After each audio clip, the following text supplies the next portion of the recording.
Halo, assalamualaikum warahmatullahi wabarakatuh. Selamat datang kembali di channelnya Pekerja Migran Indonesia yang domisilinya di negara beton ini. Channel ini selalu menyajikan sebuah informasi terbaru ataupun informasi lama, pembahasan kasus, dan juga pertanyaan dari kawan-kawan semuanya. Apabila pertanyaan kawan-kawan itu membutuhkan jawaban yang lama, maka channel ini akan membuat video. Namun kalau pertanyaan Anda singkat, maka channel ini langsung membalas di kolom komentar. Jadi apabila kawan-kawan ada pertanyaan, silahkan bertanya di bawah video, baik itu lama ataupun baru. Kali ini pertanyaan datang dari Mbak Firka ya, yang dimana ia menanyakan keluh kesahnya ia ya tentang agensi dia. Dan ini adalah pertanyaannya. Oke, ini dia menanyakan di salah satu video aku. Waalaikumsalam Mbak Say, kangenku. Terima kasih udah kangen. Beberapa kali sibuk gak bisa nyimak video. Gak apa-apa Mbak, utamakan kerjaan Anda ya. Kalau nonton video aku, ini waktu luang saja. Kalau nggak ada waktu luang gak masalah ya. Yang penting Anda sambil belajar juga. Salam sehat selalu ya C. Salam dari Kuaribe ya Mbak. Salam sehat juga buat Mbak Firka. Oh iya C, maaf aku mau nanya. Itu ada salah satu temen sekaligus saudara, semua dokumen dibawa agensi, yang dilagi kok dari awal semua dibawa dia. Jadi kalau mau pindah agen nggak bisa, karena semua seakan dikuasai agen. Urus paspor dia udah minta biaya 500, kemudian dia juga minta 500 lagi. Intinya adalah si agensi itu minta 2 kali, sama majikan 500, sama mbaknya juga 500 ya. Dan kontrak ke 5 bulan 5 ada peraturan harus pulang ke Indonesia C. Apakah ada peraturan jika sudah habis kontrak harus pulang ke Indonesia? Terima kasih, ku ngerasa ini agen cuma mau manfaatin antara pekerja dan majikan yang tidak tahu tata cara pengurusan atau super sibuk. Jadi intinya hanya minta uang untuk ini dan itu, kontrak habis, tiket dan uang cuti ini disita agen. Padahal majikan udah kasih dari dulu. Sehingga kontrak kedua udah mau habis baru dikasih uang tersebut. Sekian, terima kasih C, semoga bisa menjelaskan lebih detail lagi. Saya kasihan. Oke, ini pertanyaan dari Mbak Vika ya. Kita akan menjawab pertanyaan mbaknya. Pertanyaan, jadi ada susunan ya, ada susunan pertanyaan dari mbaknya yang udah aku rangkum ya, yaitu semua dokumen dibawa agensi ya. Jadi mbaknya ini mau pindah agensi, ini nggak bisa karena dokumennya dibawa agensi di Laciko tersebut. Oke, yang mbak harus tahu, yang namanya dokumen, entah itu paspor ataupun kontrak kerja, yang berhak memegang atau menyimpan adalah yang pertama negara, kemudian KJRI, dan yang ketiga adalah Anda sendiri. Agensi ini hanya tempat perantara untuk proses, tapi tidak boleh menyimpannya ya. Ingat, hanya sebagai pelantara proses, tidak boleh menyimpannya terlalu lama. Majikan ini juga tidak boleh menyimpan dokumen Anda ya. Ingat, mereka berdua tidak boleh menyimpan, apalagi kalau rentenir ini bahkan tidak boleh menyimpan apapun alasannya ya. Ingat, dokumen ini tidak sembarangan orang boleh menyimpan. Kalau sampai mereka memaksa menyimpan dokumen, mereka bisa terjerat hukuman ya, bahkan juga denda. Intinya tidak boleh sembarang orang menyimpan dokumen PRT-nya ya, termasuk si agensi. Jadi kalau sampai ada agensi ini menyalahi aturan, apa yang Anda harus lakukan? Pertama, sebenarnya Anda bisa langsung melaporkan ke sebuah lembaga Depnaker di negara Hong Kong, yaitu nomor teleponnya 21153667 ya, ataupun Anda bisa melalui email kalau Anda ini nggak ada waktu untuk menelpon. Kalau Anda kesulitan bahasa, silakan Anda datang langsung ke KJRI waktu Anda liburan. Ngomong sama si KJRI, Pak KJRI, Bu KJRI, saya ada masalah dengan pihak agensi yang telah menahan dokumen saya walaupun saya sudah selesai potongan, sudah finish 2 tahun. Mereka tidak memberikan dokumen saya kembali. Bisakah Anda membantu saya? Nanti dikasih tahu nama agensi tersebut apa, kemudian tempatnya di mana, kemudian nomor teleponnya. Nanti diperjelas, nanti KJRI yang akan menghubungi agensi tersebut. Intinya ketika sudah ada daftar agensi tersebut pernah melakukan tindakan yang pelanggaran terhadap penahanan dokumen si pencari majikan, nanti si agensi tersebut ini diingat-ingat udah masuk daftar loh ya bahwa ada kejahatan. Jadi disitulah kalau sudah ada atau banyak orang yang melaporkan, ini bisa ditutup ya. Kalau agensi tersebut ini banyak banget merugikan PRT maupun majikan. Ini yang pertama yang harus mbak-mbak ingat. Kemudian yang kedua ya, bisa juga lapor polisi ya kalau mbak-mbak ini paham bahasa ya. Intinya banyak hal yang bisa mbak-mbak lakukan. Tapi kalau nggak paham bahasa, langsung aja mendatangi KJRI. Jangan pernah takut. Nggak mungkin KJRI menolak ibaratnya adalah keluh kesah Anda. Kalaupun sampai menolak nih yo, silakan langsung blow up kasusnya ini di Facebook sosial media.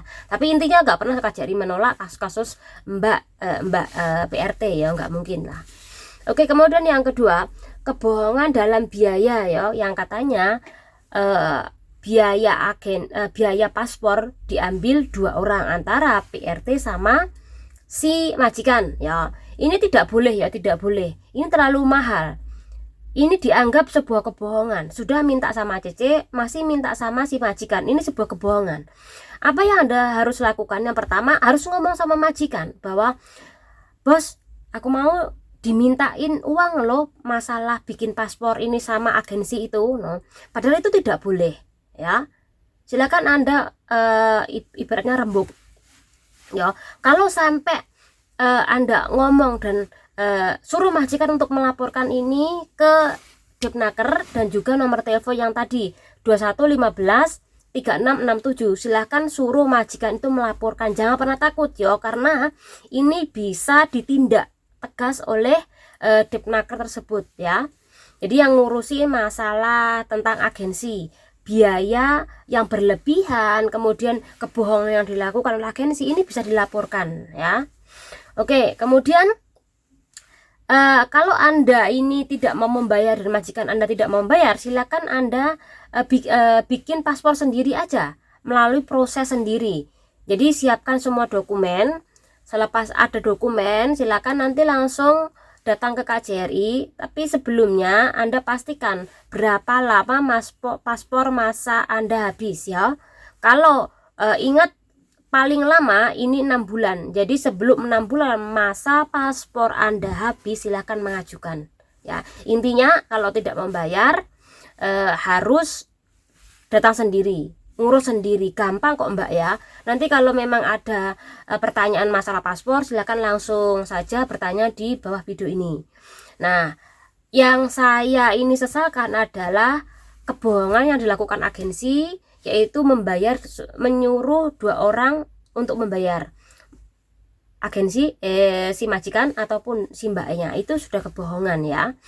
Kemudian yang ketiga, kontrak habis bulan 5, ini aturannya harus pulang. Oke, jika mbaknya ini orang yang baru datang ke negara ini untuk bekerja, masa kontraknya atau masa kontrak tinggalnya atau visa tinggal ini adalah 3 tahun. Selepas 3 tahun Anda harus extend visa. Extend itu bisa ke Wancai ataupun extend bisa Chutking atau keluar dari negara Hong Kong ya, kemudian masuk kembali.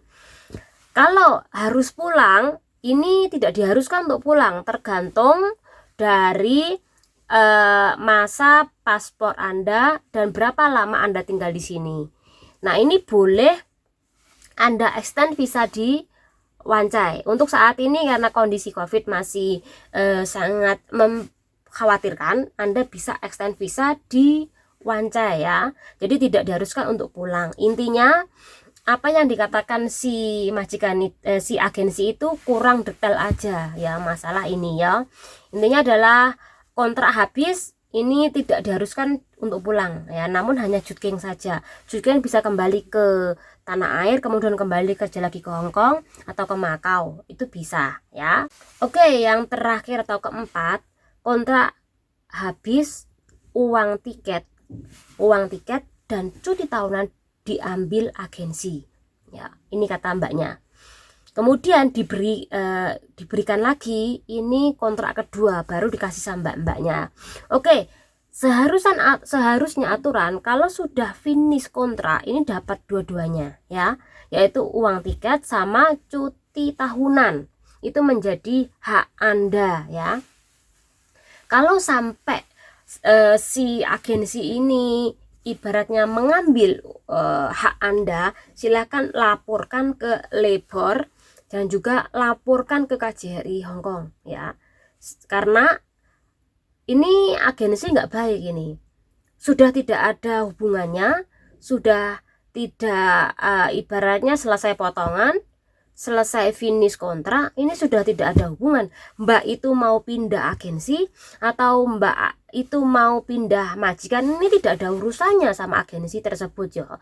Ini harus dilaporkan loh, biar nanti si agensi ini ditegur sama Depnaker dan juga KJRI. Ya silakan melaporkan, jangan pernah takut ya. Intinya ingat, kalau sudah finish kontrak sampai dapat hak-hak sampean finish ya, dan tidak boleh agensi ini mengambil hak Anda selepas finish, dan tidak boleh menahan dokumen Anda selepas finish. Bahkan ketika selesai potongan ini sudah harus dikembalikan ke Anda ya. Intinya harus berani ngomong ya, kalau mbaknya ini belum puas dengan jawabannya dan bagaimana caranya, step by step apa yang harus dilakukan, silakan nanti bertanya di Instagram aku, di situ nanti akan jelaskan ya. Kalau perlu nanti minta bantuan ke siapa aja, nanti aku kasih tahu di Instagram aku ya. Oke, ditunggu saran dari para subscriber yang nonton di channel ini untuk temennya Mbak Vika. Bagaimana kalau dokumen kita ditahan oleh agensi ataupun agensi melakukan kebohongan? Ditunggu komentar kawan-kawan semuanya. Yang kedua ini ada Mbak Indonesia yang dimana dia ini OS tapi ia kerja di restoran di daerah Yau Ma Tei sana, dan disitu mbaknya ini ketahuan selepas si petugas ini mengintai dia beberapa hari.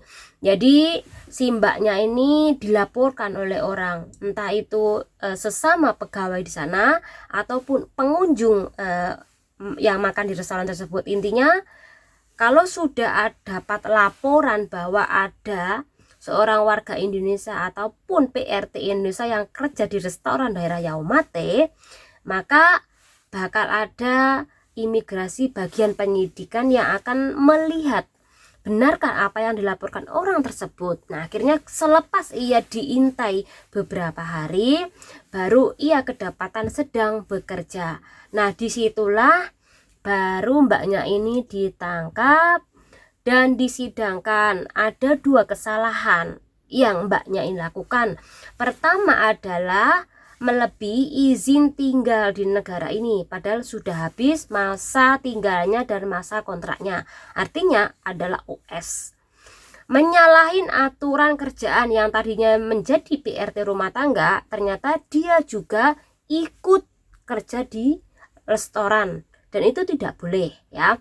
Dua kasus inilah sehingga mbaknya ini dijerat selama 15 bulan penjara. Dan juga tentu si bosnya atau pemilik restoran tersebut ini juga mendapatkan denda ya, karena udah mengambil PRT asing tanpa visa ini untuk bekerja di dalam restorannya. Walaupun dia untung, tapi tetap aja buntung ya, karena ia harus membayar dengan biaya yang tinggi. Nah, bagi mbak-mbak kalau sudah ketangkep, ingat penjara maksimalnya itu adalah 2 tahun. Sama seperti mbaknya, di penjara selama 15 bulan. Sedangkan denda maksimalnya adalah 50.000 dolar sini.